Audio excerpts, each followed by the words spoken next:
ñeneen ñi c'est bizarre. am na lu mu xam. non moom laa lay wax donc lu tax mu naan dem leen seet gars yi. dem leen seet gars yi maanaam am na ñu ma gën a ëpp ay casserole fop am na ñu may donc ça veut dire que tu reconnais implicitement que yow am nga ay casserole. est-ce que comprendre nga. li mu wax sax moo ëpp doole. du man rek aveu de culpabilité. non dafa ëpp doole du man rek sax. aveu de culpabilité. mais aveu de culpabilité la comprendre nga parce que dafa mel ni yow lañ lay jiiñ yow déjà d'accord nga ko. waaye nañ dem seet ñeneen ñi. ok est-ce que comprendre nga. muy cas Moustapha Diop. muy cas Moustapha Diop. ma ñëw léegi ci Ismaïla Madior Fall. Ismaïla Madior wax nañ fi keroog. la répétition. la répétition moom ba mu fi ay. parce que nit ñi liñ mënta comprendre. waaw tax ma lay relancer waat nga dikkaat ci mooy. waaw la personnalité. waaw d'Ismaïla Madior. par le passé. ci bi muy nekk ci nguur gi. taxawaay wu ma waaw non je vois que chaque fois da ngay insister. ci mbir moomu xam nga il faut nga jàpp benn affaire Ismaïla Madior Fall l'homme politique la ñuy wax.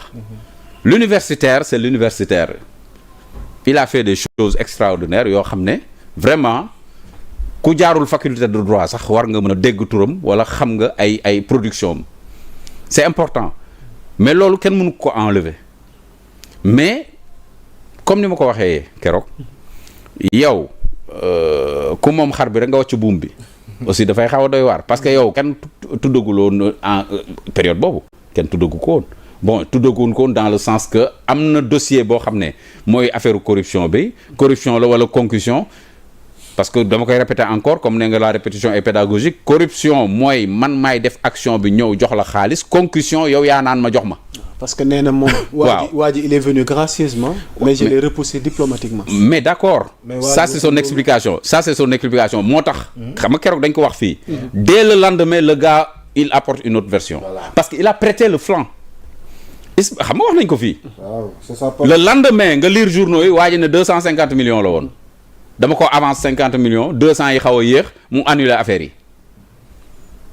est-ce que dégg nga wax ji. bu baax c'est ça la vérité donc waa ji dafa joxe sa version mais man je doutais par rapport à son erreur de communication qu'il a prêté le flanc. moo tax bi waa ji répliqué yow amoo ci mbetteel. déedéet. parce que man le lendemain non wax nañ ko fii. dañ ko wax ci émission bi. le samedi. lundi journaux yi génn waa ji wax ko. xam nga dimanche amul journal. les quotidiens là amul dimanche. donc samedi lañ toog fii ci émission wax ko. ma ne Ismaïla li mu def waru ko woon def. munoon na bàyyi ba waa ji tudd ko. publiquement wala kenn ñu tudd ko ci publiquement mu soog a wax mais il a fait un aveu wax ci loo xam ne am na dans son bureau.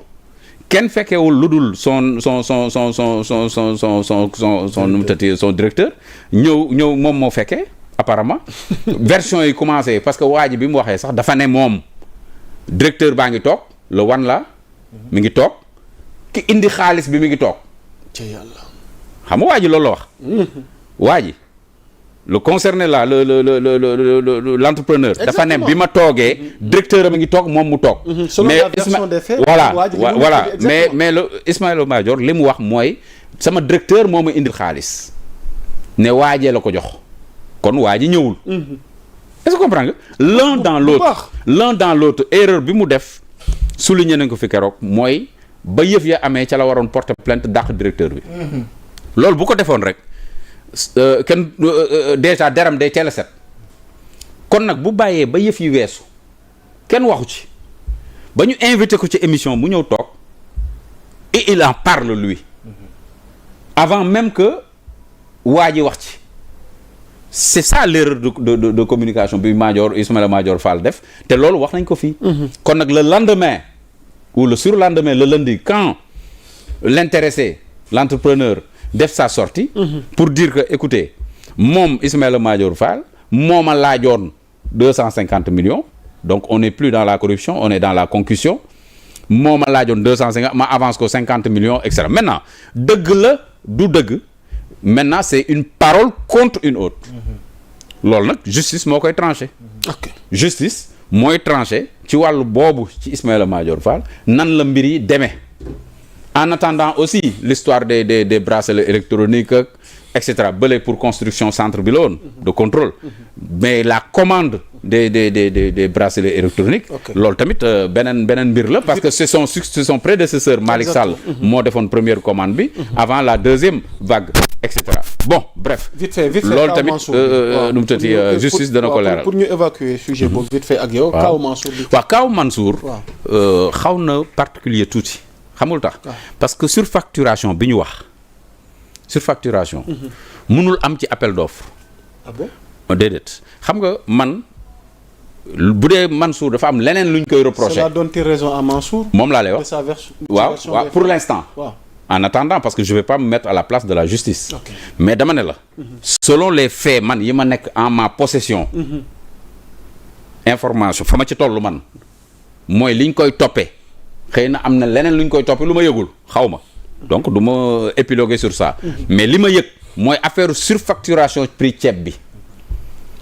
surfacturation on était dans une situation d'urgence mais terewul am na appel d'offre moom Mansour Faye je ne le défends pas hein comprendre nga moom Mansour Faye bind na lettre waa ARMP laaj leen ñu jox ko ay indication ne ko jaaral fii ñu def appel d'offre dindi pli yi xool mu am ñett ñoo xam ne ñoo proposé ce qu'on appelle les moins-disants maanaam ñi nga xam ne seen prix bi ñu proposé moo gën a néew léegi nag ñu ne ko non yow dafa amoon benn arrêté ministériel qui date de 94 qui avait fixé le prix du riz xam nga bu ñuy fixer le prix du riz depuis non de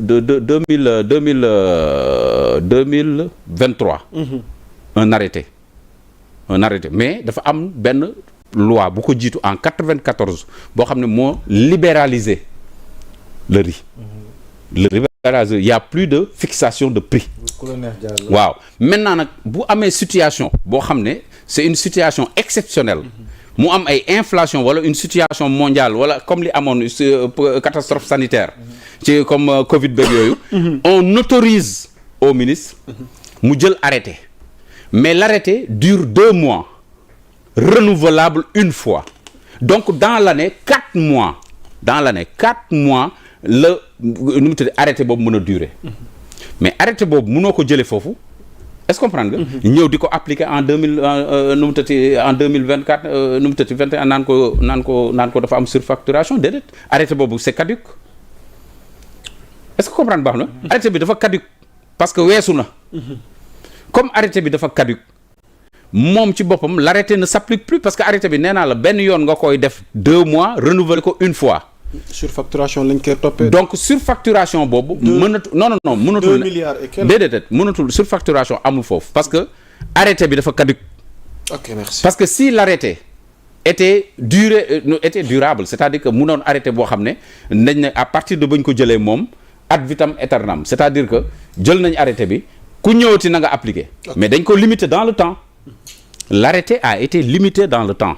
merci. dañ ne arrêté bi benn yoon lañ koy jël comme tey nga nekk ministre du commerce da nga koy jël benn yoon dans une situation spéciale comprendre nga conjoncturelle nga jël arrêté bi 2 mois nga renouveler ko c'est pour stabiliser les prix. ok le temps que ñu bu prix stabiliser woo ñu dellu si dans la situation ante mooy lan mooy le libre cours ku ci nekk nga jël sa ceeb jaayee li nga xam ne moom par rapport ak yow lim la dikkee.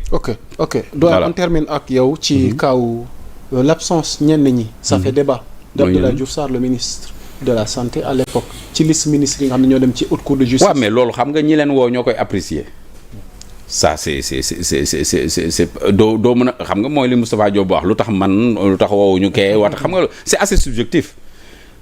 Abdoulaye Diouf Sarr nekkoon ministre de la santé ñuy tudd 1000 milliards. mais 1000 milliards boobu ñaata la ci ministère de la santé yoroon. ministère de la santé moomul 1000 milliards yëpp non. déedéet les 1000 milliards c'était pas destiné au ministère de la santé. c'est vrai que on était dans une situation catastrophique sanitaire mais 1000 milliards yi ngay dégg. 1000 milliards yi du 1000 milliards yoo xam ne. ministère de la santé lañ ko affaire c'était pour la lutte globale contre santé amoon ci budget. santé amoon ci. léegi nag à partir woon budget ak ñeneen. effectivement. ok te Mansour moomu sax delloo na 5 milliards ci budget dese na ba delloo. loolu sax dama ko fàtte woon dese na ba delloo xaalis ci budget bi ñu ko joxoon. ok tout à l'heure je te donnerai les chiffres exacts. Y a pas de souci. mais laissons le fil. nu mu tëti ki nga xam ne moom mooy Abdoulaye Diouf Sarr. lu tax woowuñu ko. man je suis très mal placé pour le dire c'est-à-dire que mënuma xam lu tax woowuñu ko li ñuy jàpp rek mooy xëy na dañoo gisul dara ci moom. ok xam nga loolu la ñuy mën a jàpp. mooy li ma la waxoon sànq rek. cette histoire de présomption de culpabilité ak présomption d'innocence. donc li ñuy jàpp mooy moom comme woowuñu ko wala woowaguñ ko. woowuñu ko ak woowaguñ ko ba tey du benn. ça veut dire que woowuñu ko ça ne veut pas dire que xëy na duñ ko woo. mais li ma jàpp mooy ak dans la conscience populaire mooy ku ñu woowul rek mooy defoo dara. jërëjëf mais ça ne veut pas dire en termes juridiques bu ñu la woowul ça veut pas dire que defoo dara parce que peut-être que xëy na dañ laa woowagul en matière juridique loolu woowul ñu la ça ne veut pas dire que defoo. ok da nga baax li ma wax mais li ñuy jàpp ñun à notre niveau mooy comme moom woowuñu ko te il était au premier plan dans cette lutte contre la Covid dañuy jàpp rek ne xëy na dañoo amul ay éléments contre lui. bés bu ñu ko woowee tamit.